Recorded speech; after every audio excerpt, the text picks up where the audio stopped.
আমাদের কাছে এখন খবর এসেছে ডাকসু নির্বাচন 9 সেপ্টেম্বরেই হবে। আগে যে ফিডব্যাক আপনারা পেয়েছেন সেটা স্থগিত করা হয়েছে এবং ডাকসু 9 সেপ্টেম্বরে হবে। শিক্ষার্থীরাই জিতবে, এটি আমাদের ডাকসুতে শিক্ষার্থীরা বিজয়ী হবে ইনশাল্লাহ। এবং যারা আমাদের এই আসন্ন ডাকসু নির্বাচনকে বানচাল করার ষড়যন্ত্রে লিপ্ত হয়েছিল, যারা বিভিন্ন নষ্ট এবং বাজে প্ল্যান করেছিল, তাদেরকে শিক্ষার্থীরা আগামী 9 সেপ্টেম্বর লাল কার্ড দেখাবে। আমরা জানি ঠিকভাবে সামনে অভিনয় করলেও তারা জনপ্রিয়তার বা নির্বাচনে অংশগ্রহণ করার মেকে অভিনয় করলো, নির্বাচনকে মূলত কারা ভয় পায় আমরা চিনি। আমরা তাদেরকে শিক্ষার্থীরা লাল কার্ড দেখাবে আগামী 9 সেপ্টেম্বর। আমরা এখন আপডেট পেয়েছি, এর আগে প্রেস কনফারেন্সে থাকাকালীন আমরা ফিডব্যাক পেয়েছিলাম নির্বাচন স্থগিত, আর এখনও ফিডব্যাক হচ্ছে। আমরা সাথে বিশ্ববিদ্যালয় প্রশাসনের সাথে যোগাযোগ করেছি এবং কোর্টে যারা আইনজীবী ছিল তাদের সাথে যোগাযোগ করেছি। তারা বলেছিলেন একটু ধৈর্য ধারণ করতে এবং তারা ব্যবস্থা নিচ্ছেন। সেই ব্যবস্থার প্রেক্ষিতে এখনের ফিডব্যাক হচ্ছে 9 সেপ্টেম্বরে ডাকসু হবে বলে তারা ঘোষণা দিয়েছেন। এটা আমরা ফিডব্যাক পেয়েছি।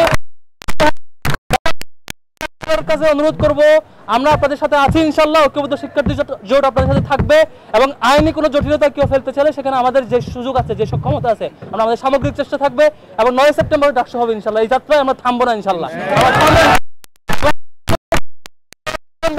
কোন প্রার্থী বিজয়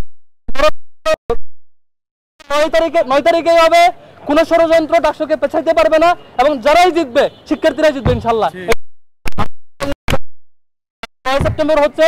ঢাকা বিশ্ববিদ্যালয়ের শিক্ষার্থীদেরকে অনুরোধ করবো আপনারা শান্ত থাকবেন এবং আমরা ফিডব্যাক পেয়েছি ডাকসু ইনশাআল্লাহ 9 সেপ্টেম্বর হচ্ছে। আমি সমাপনী কথা নিয়ে আসবে আবু সাদিক কারিম ভাই। আসসালামু আলাইকুম সাংবাদিক বন্ধুগণ, জুলাই বিপ্লবের অন্যতম একটা আকাঙ্ক্ষা হচ্ছে বাংলাদেশের প্রতিটি ক্যাম্পাসে ছাত্র সংসদ নির্বাচন।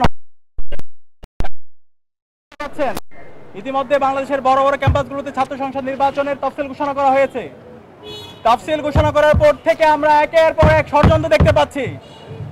বাংলাদেশে যারা ফ্যাসিবাদ কায়েম করেছিল, পতিত ফ্যাসিস্ট হাসিনা এবং তার দোসররা, তারা পরাজিত হওয়ার পরে আজকে ছাত্র সংসদ নির্বাচন বন্ধ করার জন্য সামনে থেকে এবং পিছন থেকে বিভিন্নভাবে ষড়যন্ত্র করছে।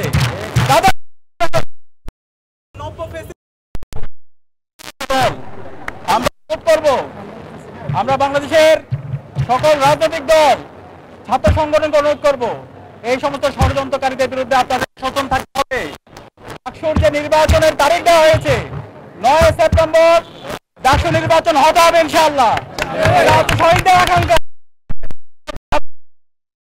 বিশ্ববিদ্যালয় প্রশাসনকে আমরা অনুরোধ করব, আপনাদের আইন উপদেষ্টা আছে, আপনাদের দায়িত্ব হচ্ছে যে তারিখে নির্বাচনের সময় দেওয়া হয়েছে সেই তারিখের মধ্যে নির্বাচন হইতে হবে। সেই তারিখের মধ্যে নির্বাচন না হলে এই ঢাকা বিশ্ববিদ্যালয়ের রাস্তায় নেমে পড়বে।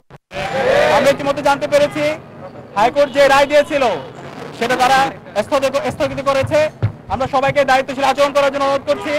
ডাকসু উপলক্ষে যে উৎসব বিরাজ করছে ক্যাম্পাসে, সে উৎসবকে আমরা যেন আরো